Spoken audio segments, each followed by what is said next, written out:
我覺得夏威 BB 好適合我嘅，因為我都係有時好幼時嘅，好似 BB 咁嘅啫。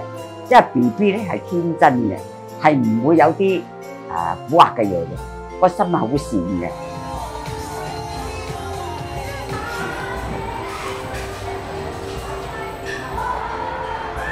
由以往攝石人變成今日人見人愛嘅夏威 BB。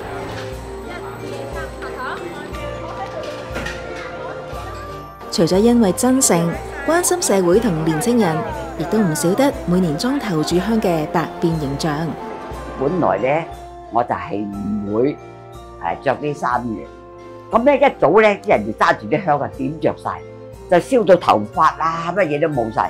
咁你知啊，啲香犀利，啲眼水係掂流，去到裝頭炷香我已經翻面貓咁樣。咁嗰時候我醒目，咁啊笠住個頭，整個大眼鏡，咁就去拜黃大仙。咁啊後期我覺得喂係喎，譬如老鼠咁可以戴隻老鼠帽啦，或者做啲老鼠衫啦咁。咁我就開始咧就覺得，不如咧着啲靚衫啦。因為好多細佬哥中意我喎，啲人就中意我，咁我就每一年咧好悉心去做一樣嘢。佢自細跟父母拜黃大仙，但係因為讀教會學校，所以又信天主。當年祈禱話過會俾第一個小朋友信奉天主，所以當大女出世之後，就俾女女受洗啦。你去信咩教都係一個善心，係幫人嘅啫。所以我成日講，我信黃大仙，我每次求黃大仙都希望世界和平，人人有飯食，有屋住。多謝。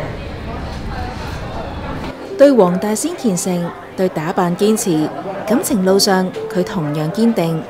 佢有冇講過其實佢一生最愛嗰人？我講緊嘅佢就係已故律師胡百全。因為我同佢係初戀嘅，我18歲就已經嫁俾佢啦。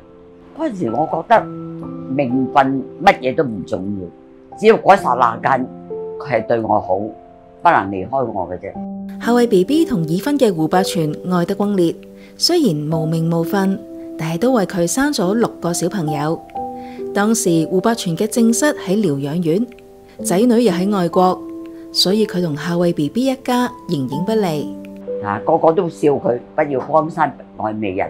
佢為咗我行政立法都唔做啦，因為佢覺得第一佢需要嘅時間陪伴我哋屋企，第二佢覺得出邊啲人睇我唔起，咁所以佢係冇做辭晒職嘅。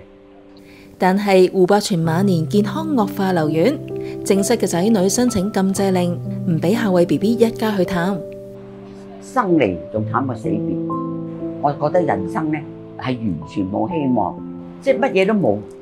佢諗盡辦法，連醫院嘅員工都被佢感動，揾到機會就通知佢嚟見面。咁我就炳拎埋上去，就推喺度門見到佢，咁佢喊揸住我手，即係叫我放心啦，唔緊要嘅，我一定會照顧你屋企，即係照顧我啲仔女嘅。點知呢次係最後一次見面，第二日胡百全就過身。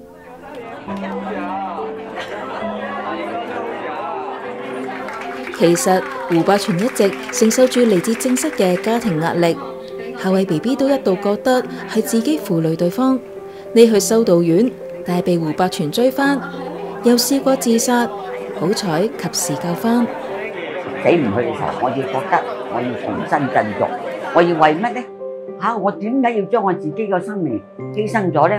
我有好多責任，我有好多嘢要做，咁所以我就盡我自己嘅人生去做善事，去為幫助任何一個人呢一樣嘢，我就係覺得明日會更好，所以捱到今日我都係一樣，都冇幫人。所以佢就算去咗美國，都冇忘記香港一班罕見病兒童。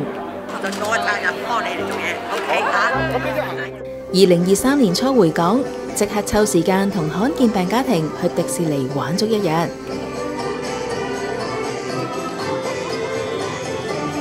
又出席慈善晚宴，幫罕見病兒童籌款。咁其實你離開香港最唔捨得係啲乜嘢？最唔捨得我啲人情味。其實香港人係一個兩個主義。當然啊，香港人好好嘅，做善事咧佢哋好捨得，同埋香港嘅人情味都好好嘅嚇，唔會話即係各顧各，即係有咩事咁大家都好齊心嘅。佢最唔捨得香港嘅嘢又點止咁少？親戚朋友咁啊，啲仔女冚唪唥都喺晒香港啦，係咪先啦？即係嗰啲風景啊，各樣都好好嘅真。離開香港之前，夏慧 BB 再祝福香港嚇，人人都可以平平安安，有工做，有飯食。你要記住，明天會更好嘅得㗎。